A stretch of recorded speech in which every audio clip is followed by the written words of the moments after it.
Assalamualaikum warahmatullahi wabarakatuh. Hai semuanya, perkenalkan nama saya Dian Dwi Pratiwi dengan NPM B1A024179 dari kelas C. Tujuan saya membuat video ini yaitu untuk memenuhi tugas hukum tata negara yang diberikan oleh Pak Ari Wiryadinata, SH.MH. Pada video ini, saya akan membahas tentang mungkinkah beberapa tahun ke depan Indonesia merubah bentuk negara yang dari kesatuan menjadi federal, bentuk pemerintahan yang dari republik menjadi monarki, dan sistem pemerintahan dari presidensial menjadi parlementer. Jika bisa, apa ya yang harus dilakukan untuk melakukan perubahan tersebut, dan apa sih dampak positif dan negatifnya? Yuk kita simak video ini. Pertama, saya akan membahas pertanyaan tentang apakah mungkin beberapa tahun ke depan Indonesia mengubah bentuk negara kesatuan menjadi federal. Jawaban saya yaitu mungkin saja, karena seperti yang Bung Hatta katakan bahwa Indonesia memiliki keanekaragaman wilayah dan budaya. Indonesia terdiri dari banyak pulau, suku, dan budaya yang berbeda, sehingga sistem federal dinilai bisa memberikan otonomi lebih besar kepada daerah untuk mengatur urusan sendiri sesuai karakteristik lokal. Lalu desentralisasi kekuasaan. Selain itu, federalisme dianggap dapat membuka ruang demokrasi dan transparansi yang lebih luas, serta mengurangi sentralisasi kekuasaan di pusat seperti sekarang. Namun, terdapat hambatan dalam melakukan perubahan bentuk negara ini, yaitu karena sejarah Indonesia menunjukkan penolakan terhadap bentuk federal, yang dimana hal ini sangat sensitif karena terkait dengan nasionalisme, persatuan, dan pengalaman sejarah, terutama karena trauma masa Indonesia pernah memakai sistem federal atau RIS pada tahun 1949 sampai 1950. Namun, hal ini tidak cocok dengan semangat kebangsaan pada waktu itu, sehingga banyak terjadi konflik. Lalu, terdapat dampak positif jika Indonesia menjadi negara federal. Yang pertama yaitu otonomi daerah yang lebih kuat. Daerah akan memiliki kewenangan legislatif, eksekutif, dan fisikal yang lebih luas, sehingga memungkinkan mereka mengatur dan mengelola potensi lokal secara lebih maksimal. Kedua yaitu pemerataan pembangunan di daerah kaya. Daerah kaya seperti Papua Barat, Riau, Kaltim bisa mengolah SDA-nya sendiri sehingga dapat mempercepat pembangunan lokal. Ketiga yaitu efisiensi birokrasi. Pengambilan keputusan bisa lebih cepat karena tidak tergantung pusat, terutama dalam kebijakan lokal, yang dimana pusat hanya fokus pada urusan nasional seperti pertahanan dan diplomasi. Keempat yaitu penguatan demokrasi lokal dan kearifan lokal. Warga daerah bisa memilih pemimpin mereka dengan kekuasaan nyata, dan daerah bisa menyesuaikan kebijakan dengan budaya serta kebutuhan masyarakat setempat.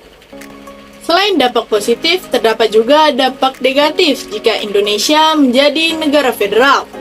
Yang pertama yaitu adanya risiko disintegrasi bangsa.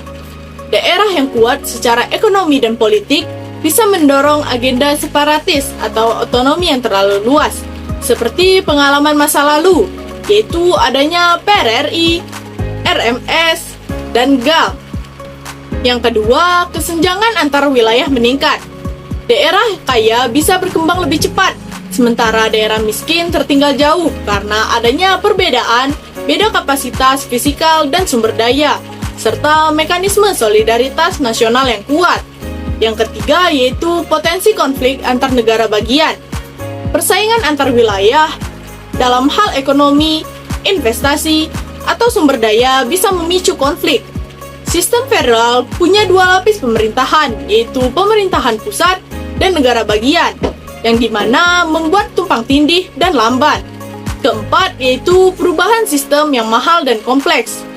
Perlu adanya transisi besar di semua bidang, yaitu seperti bidang hukum, keuangan, pendidikan, dan lain-lain. Untuk mengubah bentuk negara Indonesia, kita harus melakukan beberapa amandemen, terutama pasal 37 ayat 5, karena di dalam pasal tersebut terdapat ketentuan yang tidak dapat diubah.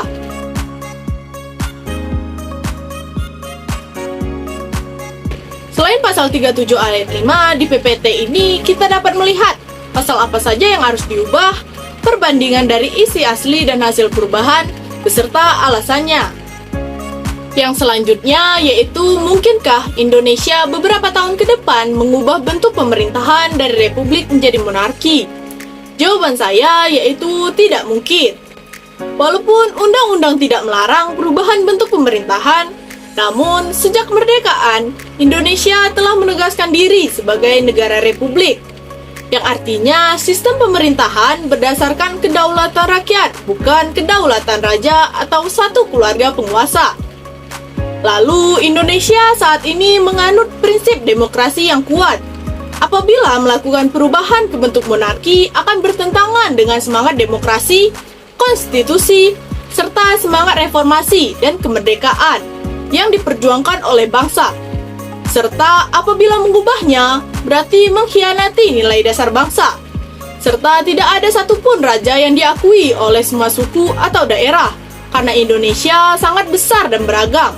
Walaupun terdapat keberadaan keraton seperti Keraton Yogyakarta, Surakarta, Cirebon, Ternate, dan sebagainya, memang tetap dihormati, tapi perannya lebih simbolis dan budaya, bukan politik nasional. Dan juga monarki sering diasosiasikan dengan zaman ketidakadilan sosial, karena raja-raja atau bangsawan menghisap rakyat jelata. Terdapat dampak negatif jika Indonesia menjadi monarki, yaitu yang pertama, kontradiksi dengan demokrasi. Monarki bertentangan dengan prinsip kedaulatan rakyat dan demokrasi yang menjadi dasar negara, yang dimana rakyat kehilangan hak untuk memilih kepala negara. Yang kedua, potensi ketimpangan kekuasaan atau absolut. Monarki bisa memusatkan kekuasaan pada satu keluarga, meningkatkan risiko tirani dan ketidakadilan. Ketiga, yaitu resistensi sosial dan politik. Perubahan ini kemungkinan besar akan mendapat penolakan keras dari rakyat dan bisa menimbulkan konflik sosial, karena ekonomi bisa terguncang, yang disebabkan ketidakpastian politik yang besar, dan daerah yang merasa tidak diwakili bisa memberontak, sehingga menyebabkan konflik antar daerah. Keempat, konsekuensi internasional, karena beberapa organisasi akan menilai hal ini sebagai pelanggaran nilai demokrasi, sehingga bisa merusak nama baik Indonesia. Namun, terdapat juga dampak positif jika Indonesia menjadi monarki. Yang pertama yaitu stabilitas politik jangka panjang. Jika dipimpin oleh raja simbolis seperti di Inggris atau Jepang, negara bisa memiliki stabilitas simbolik tanpa pergantian kepala negara yang konstan. Kedua yaitu identitas budaya kuat. Monarki bisa memperkuat identitas nasional dan kebanggaan budaya, apalagi jika raja dianggap sebagai pemersatu bangsa. Yang ketiga yaitu pengambilan keputusan cepat, karena tanpa banyak proses politik. Pertanyaan terakhir yaitu, mungkinkah beberapa tahun ke depan Indonesia mengubah sistem pemerintahan dari presidensil menjadi parlementer?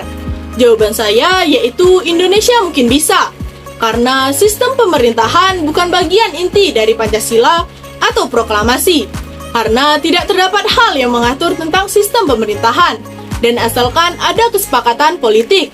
Lalu, sistem parlementer pernah diterapkan di Indonesia pada masa awal kemerdekaan, yaitu pada tahun 1945 sampai 1959. Serta dapat kita lihat bahwa banyak kritik terhadap sistem presidensil sekarang, dikarenakan kekuasaan presiden besar tetapi kadang sulit membentuk koalisi di DPR. Kemudian, model negara besar lain menunjukkan parlementer lebih stabil seperti Inggris, Jerman, Jepang, Australia, yang memakai sistem parlementer dan relatif stabil. Selain itu juga lebih sesuai dengan budaya musyawarah Indonesia, karena sistem parlementer lebih cocok untuk negara dengan banyak partai politik seperti di Indonesia. Lalu terdapat dampak positif jika Indonesia menjadi sistem pemerintahan parlemen. Yang pertama yaitu fleksibilitas pemerintahan. Perdana Menteri dapat diganti dengan mudah jika kehilangan dukungan parlemen, tanpa harus menunggu pemilu. Kedua, kuatnya kontrol parlemen. Pemerintah lebih diawasi karena bertanggung jawab langsung kepada parlemen, sehingga mencegah penyalahgunaan kekuasaan. Ketiga, kerjasama antara eksekutif dan legislatif. Karena berasal dari partai atau koalisi mayoritas di parlemen, pemerintahan lebih mudah menjalankan agenda tanpa kebuntuan politik. Namun, terdapat dampak negatif jika Indonesia menjadi sistem parlementer. Yang pertama yaitu instabilitas pemerintahan. Kabinet bisa sering berganti jika dukungan parlemen berubah, seperti yang pernah terjadi di Indonesia pada tahun 1950-an. Jika tidak diatur dengan secara rinci, akan menimbulkan konflik antar partai. Kedua yaitu dominasi partai politik. Pemerintah sangat tergantung pada dinamika partai dan koalisi, sehingga bisa menimbulkan politik transaksional. Ketiga yaitu lemahnya kepemimpinan nasional. Tidak ada satu figur nasional yang kuat seperti presiden dalam sistem presidensil, sehingga arah kebijakan bisa berubah-ubah. Jika ingin kembali ke sistem parlementer, Indonesia harus merombak banyak struktur politik dan hukum yang ada. Salah satunya, Indonesia harus merubah beberapa pasal dalam Undang-Undang Dasar 1945 yang dapat kita lihat di PPT ini, dan perbandingan dari isi asli dengan isi perubahannya, beserta alasannya. Terdapat catatan, apabila Indonesia mengubah bentuk negara dan sistem pemerintahan, Indonesia harus melakukan penyusunan dan amandemen besar-besaran Undang-Undang Dasar 1945, dengan syarat harus melalui sidang MPR dengan persetujuan 2/3 anggota MPR hadir, setidaknya 50% plus 1 dari jumlah anggota menyetujui perubahan.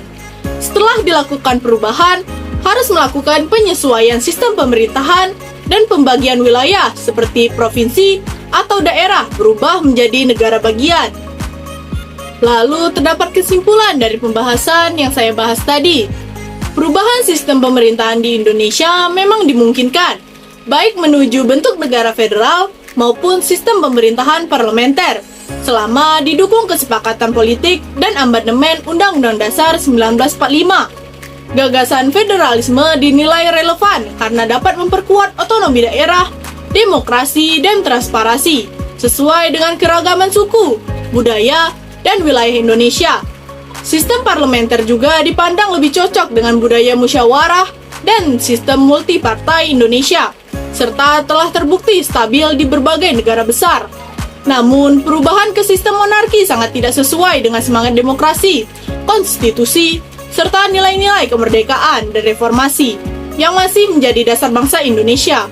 Monarki tidak mendapat dukungan kultural yang menyeluruh dan berisiko menghidupkan kembali ketidakadilan sosial masa lalu. Oleh karena itu, meskipun perubahan bentuk negara dan sistem pemerintahan dimungkinkan, arah perubahan harus tetap menjaga prinsip kedaulatan rakyat dan nilai dasar bangsa. Sekian pembahasan dari saya akhiri. Wassalamualaikum warahmatullahi wabarakatuh.